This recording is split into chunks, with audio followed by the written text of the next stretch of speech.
નમસ્કાર, CB24 ન્યૂઝમાં હું આલોક આપનું સ્વાગત કરું છું. રાજ્યના નવા ડીજીપી તરીકે ચાર્જ સંભાળતાની સાથે ડોક્ટર KLN રાવે કામગીરી શરૂ કરી દીધી છે.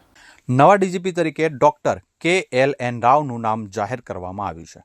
ગુજરાતના હાલના ડીજીપી વિકાસ સહાય સત્તાવાર રીતે તો 6 મહિના પહેલા જ નિવૃત્ત થવાના હતા, પરંતુ તેમને 31 ડિસેમ્બર સુધીનું એક્સટેન્શન આપવામાં આવ્યું હતું, જે હવે પૂરું થયું છે.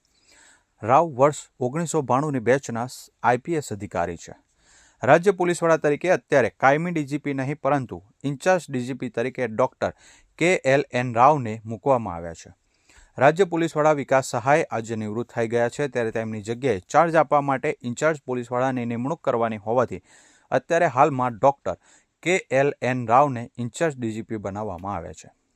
ગુજરાત રાજ્ય પોલીસ વડા તરીકે કોને મૂકવા તેની અવઢવ છેલ્લા કેટલાય સમયથી ચાલી રહી હતી, ત્યારે રાજ્યના નવા કાયમી પોલીસ વડાની જગ્યાએ હાલમાં ઇન્ચાર્જ ડીજીપી તરીકે ડોક્ટર KLN રાવને મૂકવામાં આવ્યા છે. રાજ્યના નવા in charge director general of police તરીકે ચાર્જ સંભાળતાની સાથે જ ડોક્ટર KLN રાવે કામગીરી શરૂ કરી દીધી છે. ચાર્જ સંભાળ્યા બાદ તેઓ જાતે જ પેટ્રોલિંગ પર નીકળ્યા હતા. ડોક્ટર KLN રાવ ગાંધીનગર શહેરમાં 31 ડિસેમ્બરની રાત્રિ દરમિયાન ગોઠવાયેલા પોલીસ બંદોબસ્તનું નિરીક્ષણ કરવા માટે વિવિધ વિસ્તારોમાં ફર્યા હતા. આ દરમિયાન તેમણે અલગ અલગ સ્થળોએ પોલીસ વ્યવસ્થા, પેટ્રોલિંગ અને સુરક્ષા વ્યવસ્થાનો તાગ મેળવ્યો હતો. અમારા ફોકસ એરિયા એ રહેશે કે જે ગુનેગારો છે એના ઉપર નિયંત્રણ રાખે, કંટ્રોલ રાખે, અને જે